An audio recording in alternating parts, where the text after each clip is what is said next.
Stock market.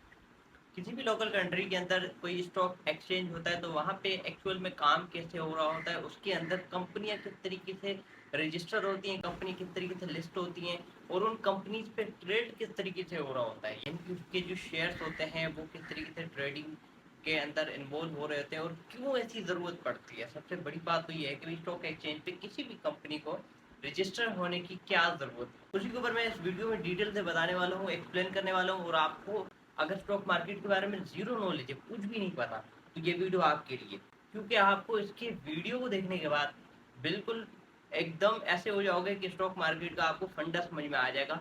जैसे होता है ना कि भाई बैंक किस लिए होते हैं, सबको पता है कि पैसा डिपॉजिट करने के लिए, स्टॉक मार्केट भी आपको ए टू जेड समझ में आ जाए।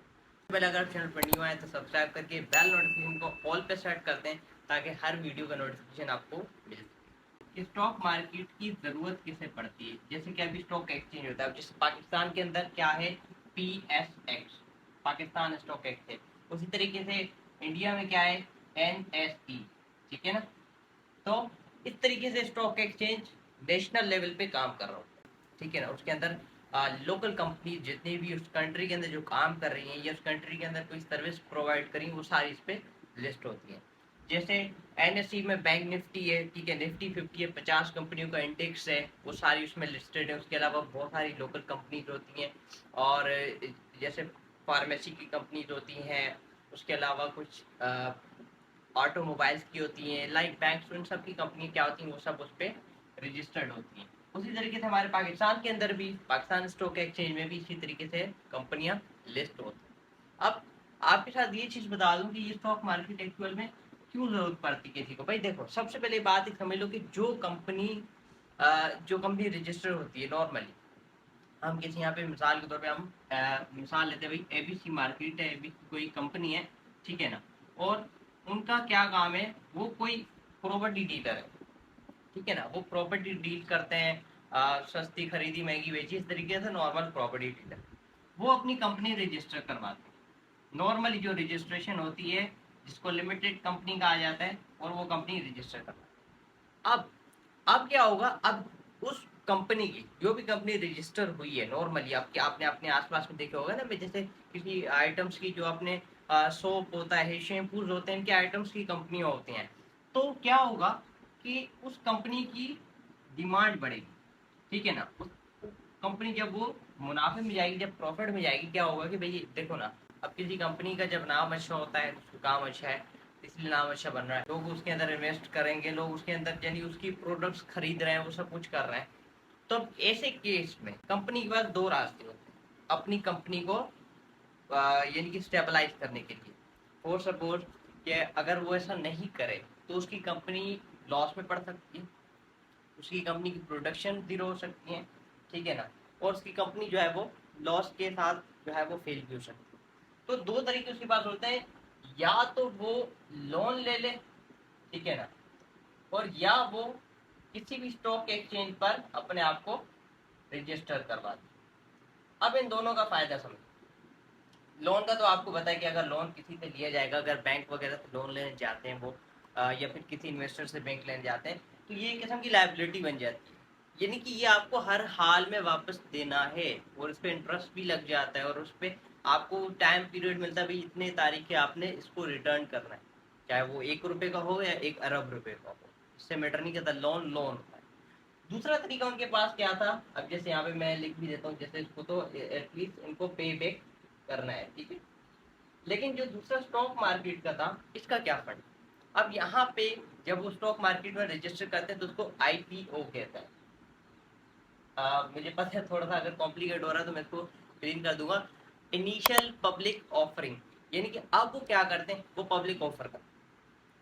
जो ABC स्टॉक है जो ये, उसने क्या किया, उसने अपनी जो स्टॉक है, स्टॉक मार्केट में अपने लिस्ट करवा के, अपने जो स्टॉक एक्सचेंज उसका लोकल कंट्री में जो भी अवेलेबल था वहाँ पे लिस्ट करवा के, और अब क्या हुआ, अब वो उसकी एक प्राइस डिसाइड कर, इनिशियल पब्लिक ऑफरिंग में प्राइस डिसाइड किया। मिसाल के तौर पे कहा जाता है कि भाई जो हमारा स्टॉक है, इसका जो एक शेयर है, एक शेयर का जो वैल्यू है वो है 10 रुपए का, ठीक है।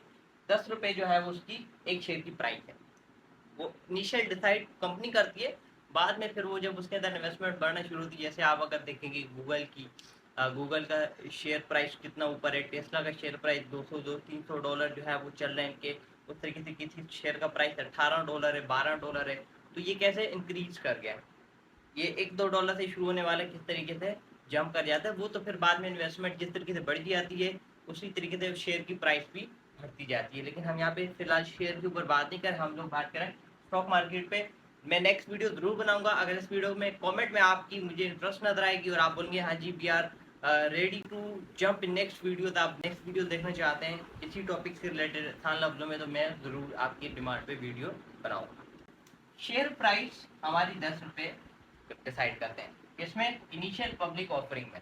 अब क्या होगा, अब वो जितनी पब्लिक उसको 10 रुपये देकर खरीदेगी, 10 रुपये देकर बाय करेगी, तो उसका प्रॉफिट जब जितना पैसा वो कहाँ जा रहा होगा, उसके अंदर जा रहा होगा अपनी कंपनी स्टॉक में। तो अब उसकी डिमांड बढ़ गई और सप्लाई मेंटेन हो गई, ठीक है, इस तरीके से हो रहा होगा। हाँ, रिटर्न में जो उसमें इन्वेस्ट कर रहे हैं, अब ये जो 10 रुपये किसने लगाए, ट्रेडर ने लगाए, ब्रोकर हो गए, इन्वेस्टर हो गए, उन्होंने लगाए ना, तो उनको तो प्रॉफिट होना, वो उसके ऊपर मैंने सेपरेट वीडियो ऑलरेडी बना रखी, जिसके अंदर मैंने स्टॉक मार्केट उसके रिलेटेड बहुत सारी वीडियोस बनाई, किस तरीके से ट्रेडर को प्रॉफिट होता है, किस तरीके से उसको रिटर्न मिलता है। लेकिन हम यहाँ पे स्टॉक की बात करें तो 10 रुपये के हिसाब से जितने लोग खरीदेंगे उसके शेयर, वो सब क्या हो जाएंगे, वो सब शेयर होल्डर बन जाएंगे, ठीक है, वो सारे शेयर होल्डर बन जाएंगे कंपनी के। अब कंपनी इस बात का वादा करती है, प्रॉमिस करती है कि वो आपको प्रॉफिट देगी, है, कंपनी अच्छी कंपनी होगी, बुरी कंपनी होगी तो लाजमी लॉस ही देगी, अच्छी कंपनी होगी तो प्रॉफिट देगी। यानी कि उसका शेयर अगर अच्छा होगा, वो मार्केट जो है वो नामी ग्रामी होगी, कुछ नाम बनाने वाली होगी, कुछ अच्छा प्रोडक्ट डीलिंग होगी, तो अब वो शेयर होल्डर को दो तरीके से प्रॉफिट दे रही होती है, तो कैपिटल गेन कर रही होती है, कैपिटल गेन के जरिए प्रॉफिट देती है, या फिर डिविडेंड, ठीक है। अब हम लोग सिर्फ, मैं आपको एक ओवरव्यू देते जाऊँ, कैपिटल गेन वही चीज होती है जो हम रिसेंटली काफी सारी वीडियोस में ऑलरेडी बात कर चुके हैं, चाहे वो आप क्रिप्टो करेंसी को ले लें, चाहे वो आप किसी भी ऑयल कमोडिटी को ले लें, किसी भी चीज को लें जिसमें ट्रेडर जब कोई इन्वेस्ट करता है तो उसके वो पैसे डबल हो जाते हैं, मतलब कि उसके प्रॉफिट हो जाता है, लॉस हो जाता है, तो वो उसको रिटर्न मिलता है, उसको कैपिटल गेन कहते हैं। दूसरा होता है डिविडेंड।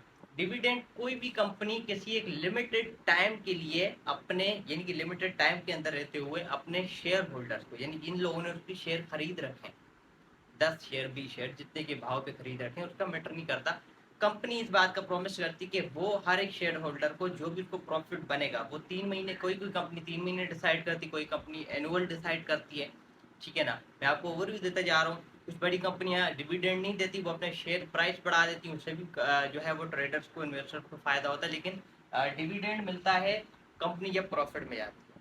इस तरीके से वो डिविडेंड एक हिसाब से समझिए कि प्रॉफिट का डिवाइड करके, यानी कि अगर 100 रुपये कमाए कंपनी ने, तो उसमें से 40 रुपये निकाल के उस 40 का 4 लोगों में डिवाइड करना, यानी कि 10-10 रुपये इन चारों को दे दो, इन्होंने हमारा शेयर होल्ड किया हुआ था। तो इस तरीके से मैं आपको इजी लफ्जों में in the next coming video capital gain और डिविडेंड को एक्सप्लेन करने वाला हूँ। उसके लिए मेरे चैनल को सब्सक्राइब करके, और वीडियो आपको कैसी लगी जरूर से लाइक करके बताना है कमेंट में आपने, और अपने दोस्तों के साथ जरूर से शेयर करना है। तो मिलेंगे नेक्स्ट वीडियो में, अपना ख्याल रखें, अल्लाह हाफिज़।